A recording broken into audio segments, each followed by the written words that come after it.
This is Michèle from Jasami Publishing and the most recent episode of Jasami Bookworm podcast.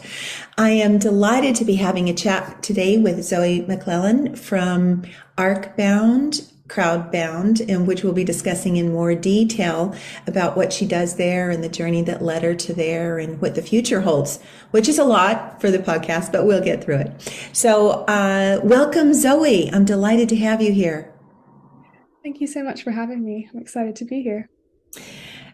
Well, it's going to be a great little conversation, and it lets our audience know, the listening audience, know more about the charity, which is really, really important. So I guess the first part we'd like to learn about is how was it you became a part of Arkbound? How did you find them in your journey through life? So I started doing research a while ago into publishing companies when I was an undergraduate at the University of Glasgow, and they came up as like an internship option on our careers development website, and I applied for an internship and didn't get the role. So it's funny how things kind of circle back years later. And so just last year when I was doing my master's, I saw that they had an opening for an editing job. And I was not qualified for an editing role, but Steve, who's the founder of Arkbound, he saw my application and sort of looked at my experience and suggested I apply to this other role, which is a project management role, which is the role I do now for a mentoring program. So coordinating the mentoring program for prisoners specifically. So creative writing mentoring program that is.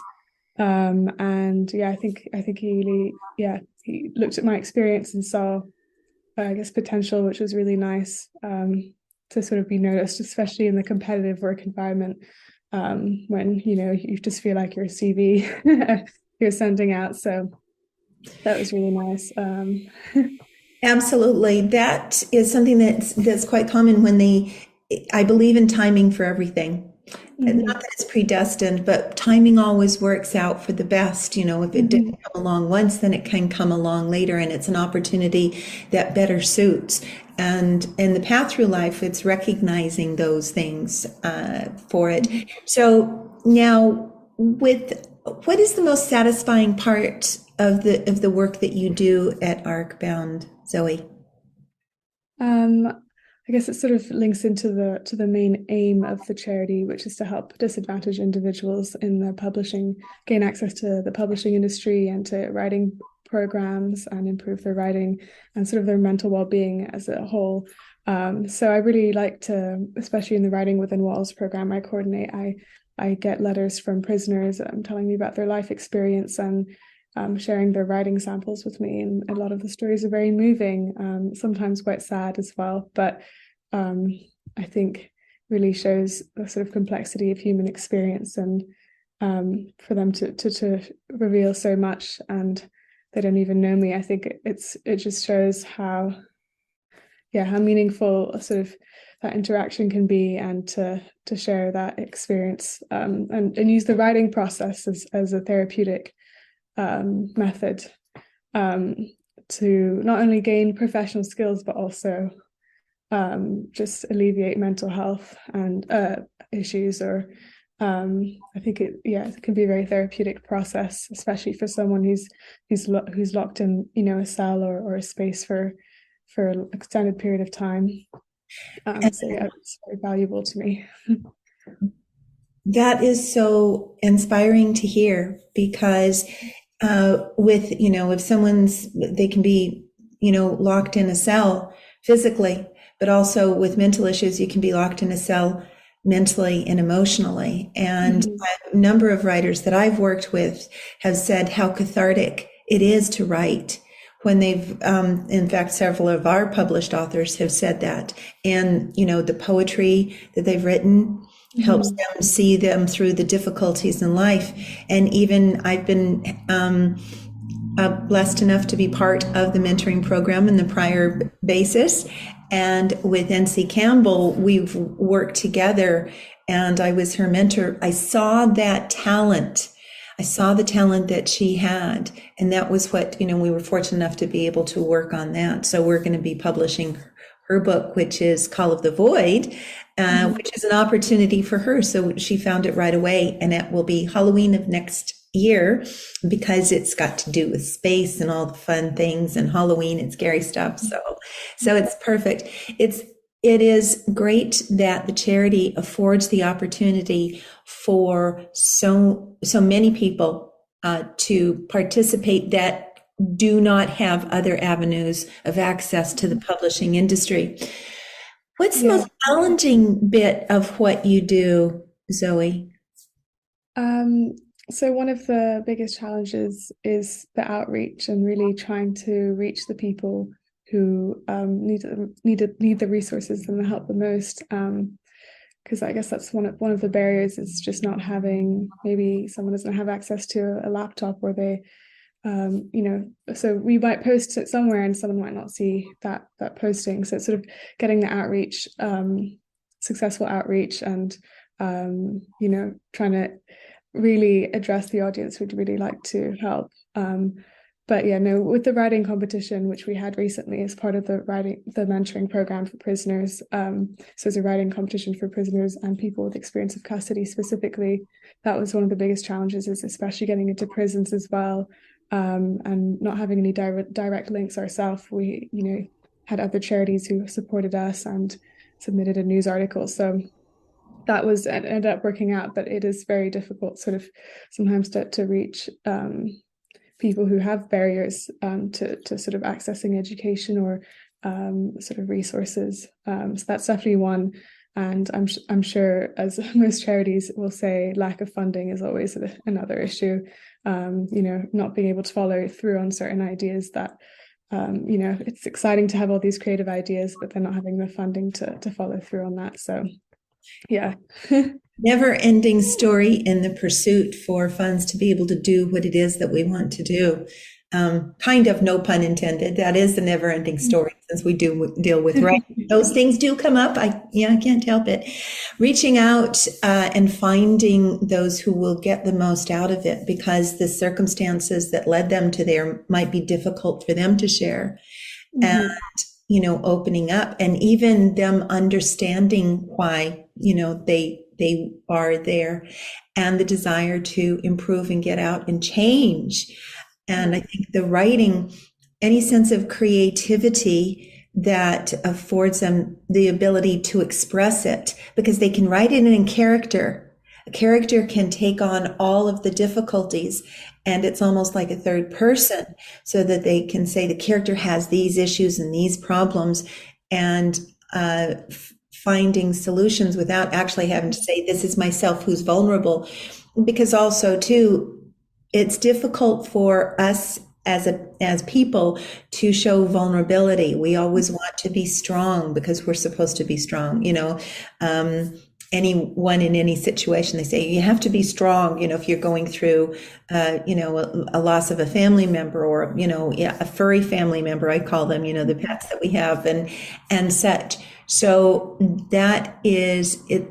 It's so wonderful that Steve actually did the foundation for that. Now, you've talked about being an editor and such. So you've done some editing. For the editing process, do you enjoy that? I know you're not doing it now. You've gone into something, new where you are at Arkbound. But when you did work in editing, what was it you enjoyed about that?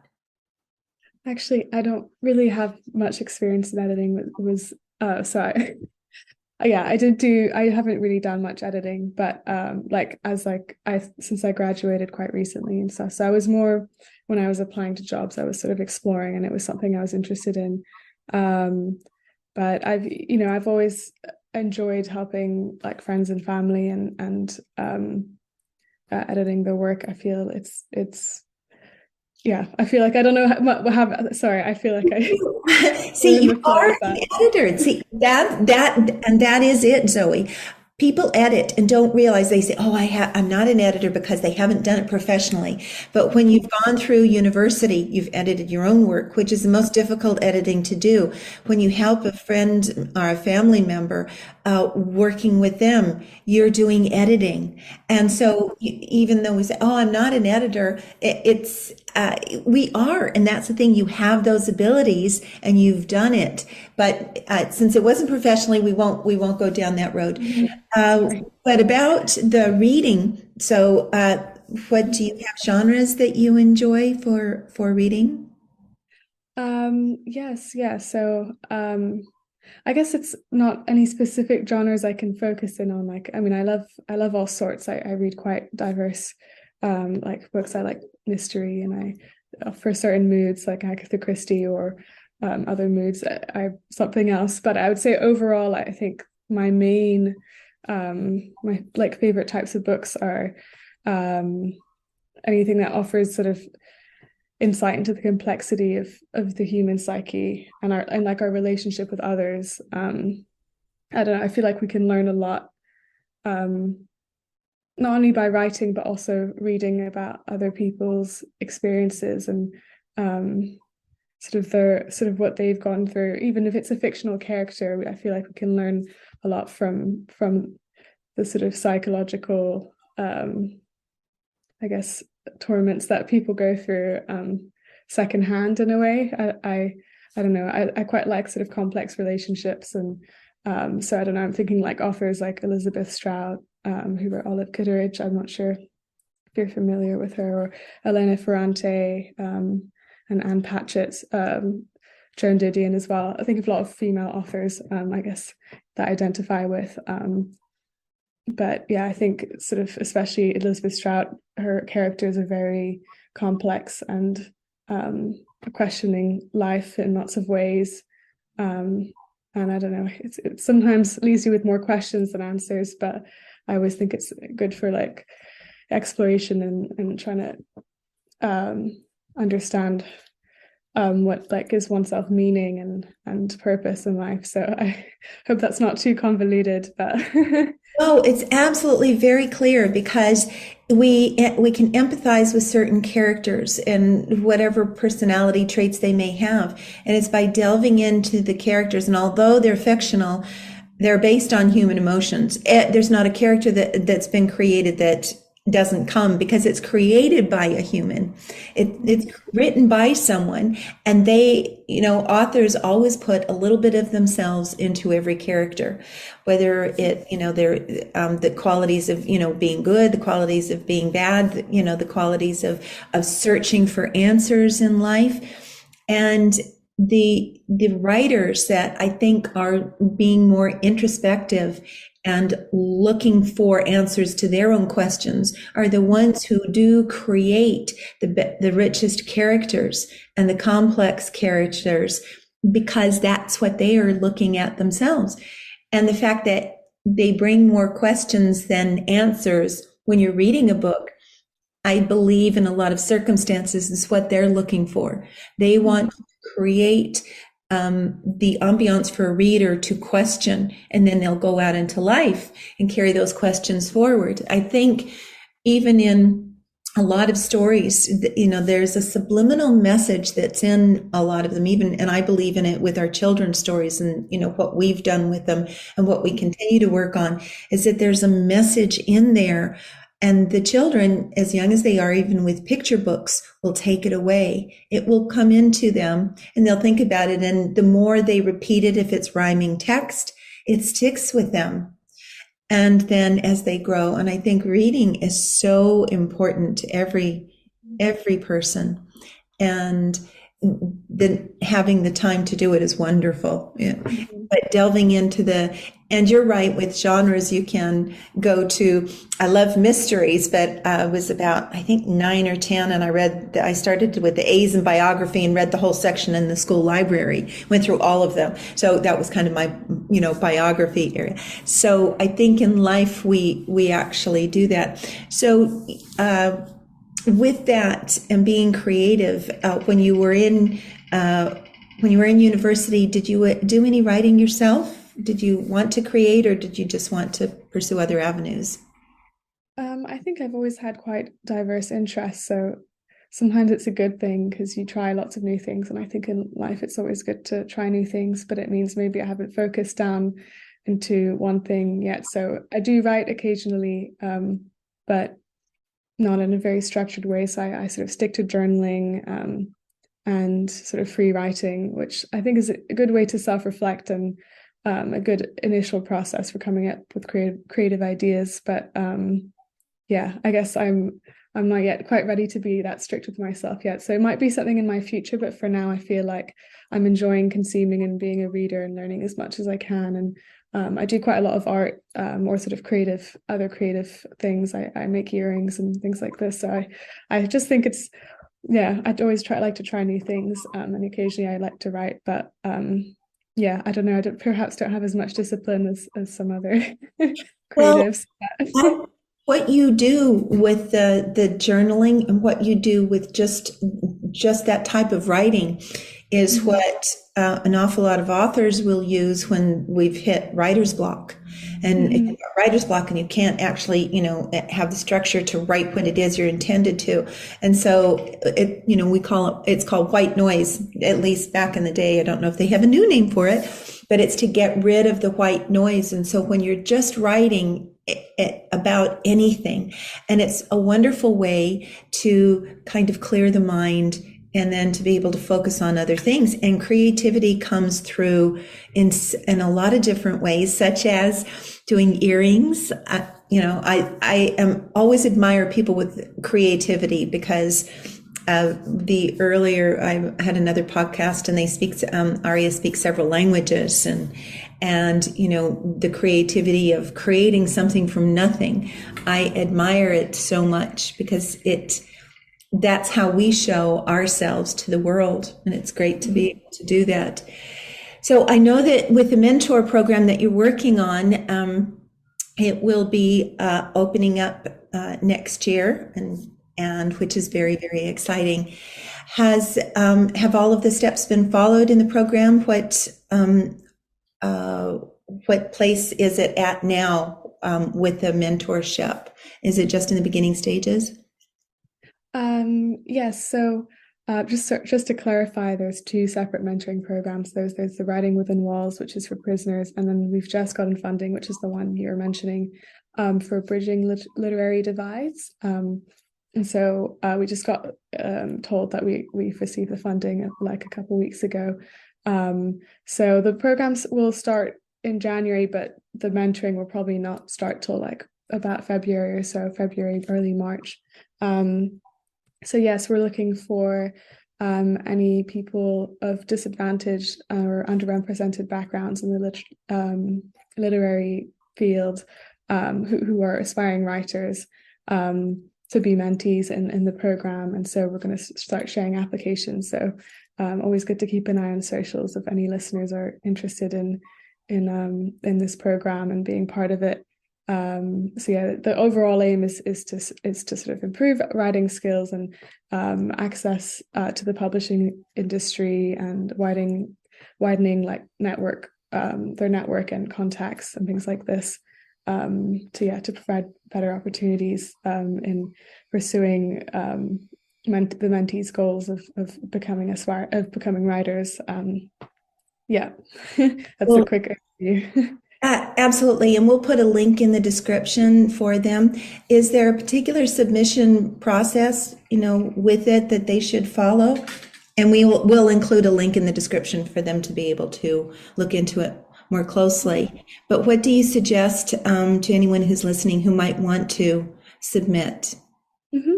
So they could email me directly, and then I will send them an application form for them to fill in. So we might have like quite a lot of demand, but yeah, we're hoping that we can, we'll select our mentees according to sort of need and if their goals align with sort of the mission of the program. So they can email me at zoe@arkbound.org. I'll put that in the link so they don't have Yeah. to worry about it, so they can just click on there and Mhm. do that. What excites you most about the programs that you work on with Arkbound and Crowdbound? Mm-hmm. So Crowdbound is our new crowdfunding platform. So we've worked with you a couple times, which has been fantastic. But yeah, we overall we aim to sort of help authors and people who want to, or organizations as well, who have sort of environmental or social inclusion projects that they're trying to raise funds for. So we give one-to-one support on that, and it's really exciting to be able to support all these smaller projects, smaller scale projects, which might not be able to find the funding otherwise.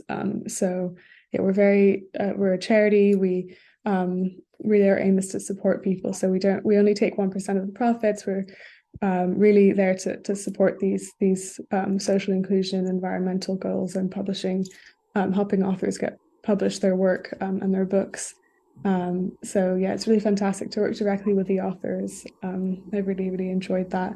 And there's such a diverse variety of authors we work with. Like we just like with you, we just did the cookbook for Ruth, and also we've done an anthology about stories from lockdown, particularly from mothers with young children, and sort of those experiences in like writing, but also artwork was included from a variety of contributors. So lots of different projects, which is always exciting.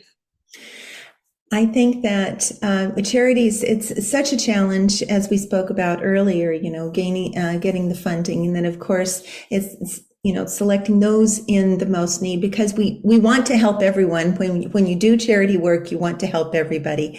And much as we'd love to, we can't. There are certain ones that do tear at the heartstrings. I remember, with N.C. Campbell, I was her mentor. I saw the talent that was there, and then we were able to do the crowdfunding. So her book will publish next year. I'm delighted about that. And thank you. I love working with you too, Zoe. It is a pleasure. To go into the cookbook with Chef Ruth Denzi, her story is it's her second bout with cancer. And that she wanted to be able to leave a legacy. Her daughter wanted the recipes, and she wanted to be able to leave the funds for Macmillan, to be able to contribute to Macmillan, and not having the wherewithal to do that. And it was a project that should have taken 9 months to do, and we did it in 3 months. We worked very hard and very long. We had 3 editors on it. We did it. I put in a few hours myself, but it was so worth it, because Macmillan, and I think there's another cancer charity that she will be contributing to, but she has that legacy. And so although her time is limited here, we don't know exactly when, but it's more limited than the rest of us. And that she knows that she will be remembered for that, because once that's out there, it will never be forgotten. So her daughter came up with a wonderful idea that is going to, it's worldwide, because there have been purchases in Australia and the States and over on the continent. So, and she was actually, for a year and a half back in the early 90s, a chef to, the Beatle, Paul McCartney, for a year and a half in Rye. So she's had quite a varied and challenging and exciting history as a chef. So that was fun. As I said, it was a large project to do in a short period of time, but thankfully to Crowdbound, we wouldn't have been able to do it, because the coloring, obviously the work that goes into creating a proper cookbook takes a bit more. So are there any, I know you've touched briefly about the mentoring programs. Are there any other avenues that Steve is going to explore, or are you just focusing on the projects you have before you? For now we're focusing on Crowdbound and getting more people involved with Crowdbound, and reaching out to sort of smaller charities and locally as well, and sort of having that community interaction, which I think is nice that we have that, both because we're both based in Glasgow. So it's nice that the charities in Glasgow are actually all quite connected. And I'd like to well, we'd like to, in general with Crowdbound to support other charities and sort of projects and individuals who might be looking for support either to publish their book or for certain causes. But yeah, that there's that, and then the Bridging Literary Divides, which is new as well. So or recurring, we've just gotten the funding because there was a trial for it, which you were involved in as well last year. But yeah, for now, those are the main projects we're sticking to. That's quite a lot. That's quite a lot. Absolutely. So I know there are challenges that meet us every day, and we've touched briefly on that. What are your hopes for the future with yourself? That's a good question.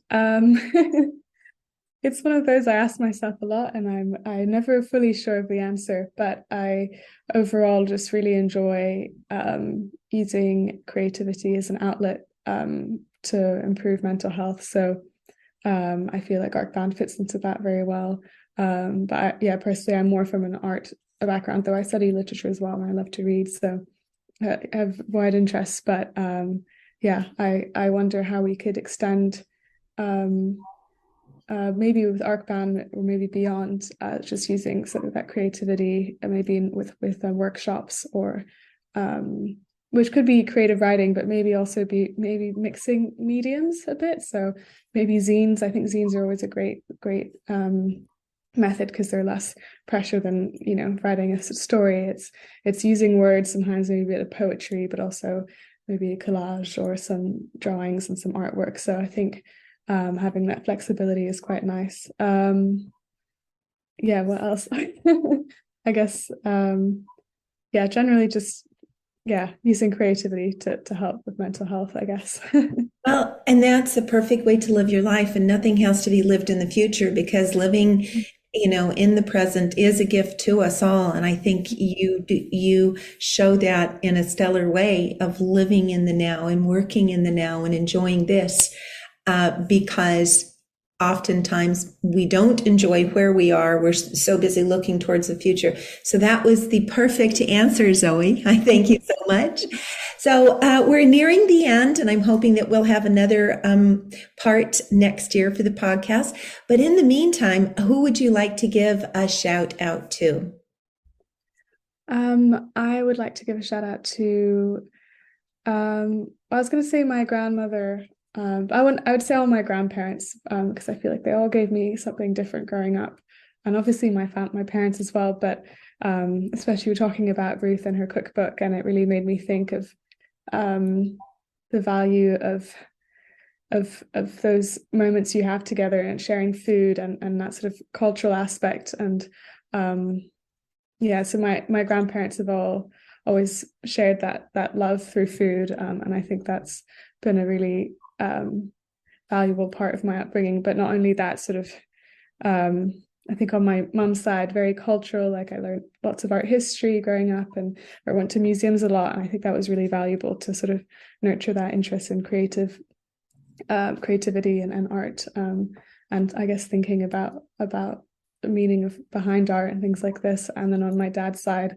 they have quite a charity background as well, so working, and they've worked in mediation and conflict resolution, and I think that's like really valuable skill to sort of that they sort of wanted to pass down, I guess, as well. So yeah, it's always nice to have that balance of I do think sometimes nowadays I'm like, oh, it makes sense how I've ended up sort of combining my interest in art and sort of well-being for hopefully helping others. But it sort of trickles down as well. But it doesn't have to come necessarily from family. It can come from friends and people you surround yourself with, colleagues. Yeah. It's wonderful that your family was so important and gave you that inspiration to in the way to live your life, which I think is very, very important. And I admire you for that. And I am sure they are so proud of what you're doing, and indeed every day of what you do in life. So my shout out is a little bit longer, but part of what we offered for the cookbook was we wanted to do a shout out to those who contributed a little bit more to Chef Ruth Stanzi's cookbooks. So I'm doing the shout out now. So if you'll bear with me, we would like to thank Ian Stevens, Sarah Gardner, Diane Mary, Ashley Young, Celine Couchman, Ian Sutherland, Neve McDonnell, Alice Welsh, Katie Laurie, Carol Dixon, Jessica Palmer, Tabitha Byers, Harry Byers, Jennifer Palmer, Mary Powell, Rachel McDonnell, Carol Ray, Angus Sutherland, Julie Hollis, Matthew Sutherland, same name, Kylie Townsend, and Ross Sutherland. So the shout out goes to all of you. We thank you so much for what you contributed and how you have given of yourself. You'll get the rewards of the creative cookbooks, but you've given so much to so many others through the cancer charities that the money will be donated to. So we wish to thank you for that. I would love to thank you so much, Zoe, for taking time today to visit with us on the podcast. Thanks for having me. It was great chat. Excellent. Thank you so much. And this is Michèle at Jasami Bookworm Podcast. As always, wishing you a sunny day. Don't forget to download so you can listen later. And we'll be chatting with you soon. I'm not going to tell you why. You'll just have to listen in. Cherry bye.